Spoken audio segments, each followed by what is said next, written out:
इस वीडियो के द्वारा हम जानेंगे कि मांगलिक दोष क्या होता है और क्या हम किसी मांगलिक इंसान से शादी कर सकते हैं। तो अगर आपको पर्सनल रीडिंग लेनी है तो उसके लिए आप वेबसाइट पे चेक कर सकते हैं, ठीक है। अगर आपको कोई भी सवाल है तो आप ईमेल कर सकते हैं, ठीक है। तो चलिए वीडियो को स्टार्ट करते हैं। तो मांगलिक दोष क्या होता है?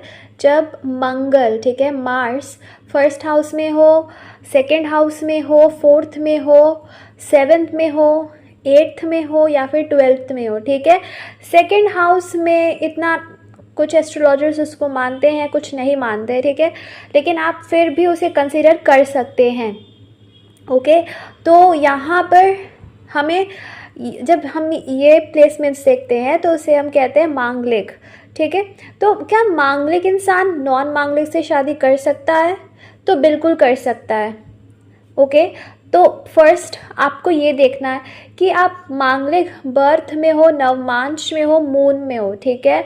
नवमांश में भी आपको देखना है क्योंकि जो नवमांश होता है वो आपके मैरिज का चार्ट होता है, ठीक है। तो अब इन तीनों चार्ट में देखिए, क्योंकि नवमांश आपको बताएगा आपकी मैरिड लाइफ एक्चुअली होगी कैसी, ठीक है।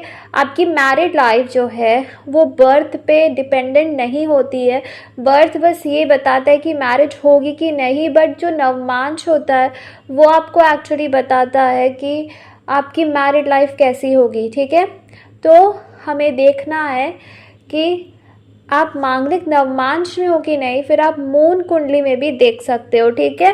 तो जिससे भी आप मैरिज करना चाहते हो उनकी कुंडली में भी आप देख लीजिए। अगर कोई बर्थ में मांगलिक है और नवमांश में नहीं है तो हम उसे मांगलिक कंसिडर करेंगे, ठीक है। तो इस तरह से आप देख सकते हो। फॉर एग्ज़ाम्पल, आप बर्थ चार्ट में मांगलिक हो, आपके पार्टनर नवमांश चार्ट में मांगलिक है या फिर मून में मांगलिक है, तो उनको मांगलिक कंसिडर करेंगे, मैरिज हो सकती है, ठीक है। अब कोई तीनों चार्ट में मांगलिक नहीं है, मून में भी नहीं है, बर्थ में भी नहीं है, नवमांश में भी नहीं है, और आप इनमें से एक चार्ट में मांगलिक हो, ठीक है, तो फिर मैरिज में प्रॉब्लम हो सकती है, राइट।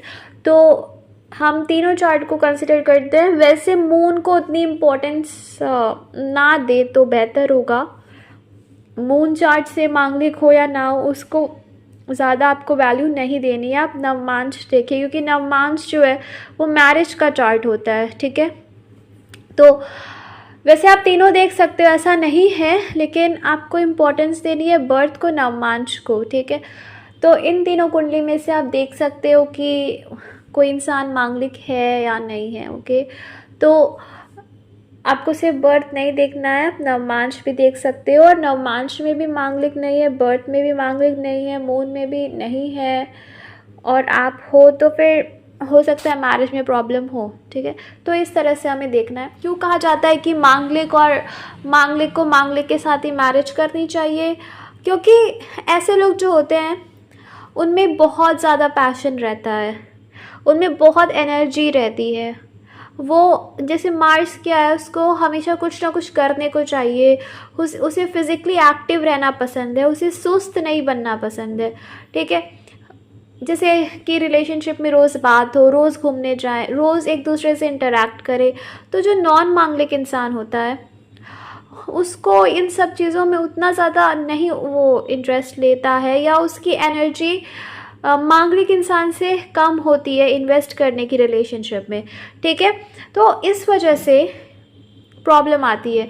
जो मांगलिक होता है वो रिस्क टेकर होता है, वो रिलेशनशिप के लिए रिस्क लेता है, लेकिन जो नॉन मांगलिक होता है वो नहीं लेता है, ओके, या फिर बहुत कम लेता है। बाकी हम दूसरे प्लैनेटरी प्लेसमेंट्स को भी देखेंगे, तो ये चीज़ होती है, तो इस वजह से प्रॉब्लम आती है, ओके।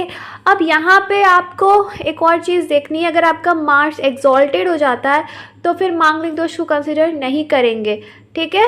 अगर वो लीब्रा या टॉरस में भी चला जाता है या फिर वीनस के नक्षत्र में चला जाता है, तभी भी उसकी जो मांगलिक की इंटेंसिटी है वो कम हो जाएगी, ठीक है। अगर वो जुपिटर से एस्पेक्ट उसका पा जाता है तो भी उसके लिए अच्छा रहेगा। तो ये चीज़ें भी आपको देखनी है। और अगर वो डेबिलिटेटेड भी हो जाता है तभी भी उसकी पावर थोड़ी सी कम हो जाएगी, उतना इंटेंसिटी उसकी नहीं रहेगी। तो अगर मार्स एक्सॉल्टेड हो जाता है या लिब्रा में चला जाता है या टॉरस में चला जाता है या वीनस के नक्षत्र में आ जाता है या फिर वो जुपिटर से एस्पेक्ट पा जाता है, तो फिर जो मार्स है वो उतना ज़्यादा बुरा प्रभाव नहीं डालेगा। ठीक है, तो इस तरह से हमको देखना है। अब इसकी रेमेडी क्या होती है मांगलिक की? तो मांगलिक लोगों में गुस्सा बहुत होता है। ठीक है, तो अगर गुस्सा ईगो आप में है तो इसको आपको लेट गो करना पड़ेगा। ओके, क्योंकि मांगलिक के पास गुस्सा बहुत होता है, बहुत गुस्सैल स्वभाव के हो सकते हैं, तो इस पे आपको कंट्रोल करना पड़ेगा, स्पेशली फीमेल्स, नहीं तो मैरिज चलना बहुत मुश्किल है। अगर आप चाहते हैं आपकी मैरिज चले तो आपको गुस्से पे कंट्रोल करना पड़ेगा। और दूसरी चीज़ क्या है, आप ट्यूसडे को कुछ रेमेडी कर सकते हैं, चाहे आप हनुमान जी की पूजा कर सकते हैं।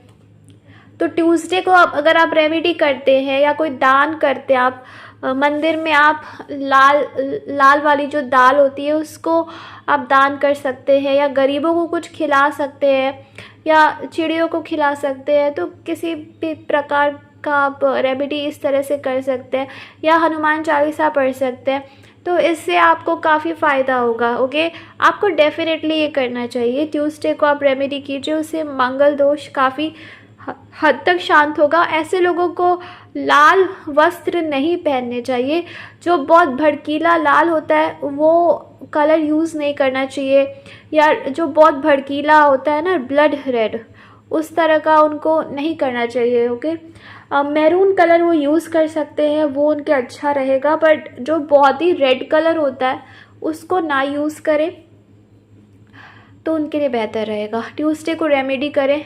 बेसिकली ट्यूसडे के दिन तो गुस्सा नहीं करना चाहिए। अपनी मदर से और ब्रदर से रिश्ता अच्छा बनाकर रखना है।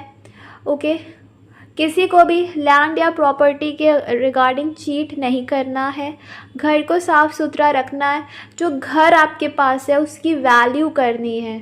ठीक है, कि भगवान ने हमें घर दिया है रहने को, ज़मीन दी है, इन सब की वैल्यू करनी है। किचन को साफ़ करना है। ठीक है, ये सब चीज़ें अगर आप करेंगे तो आपका मंगल आपको अच्छे रिजल्ट्स देगा।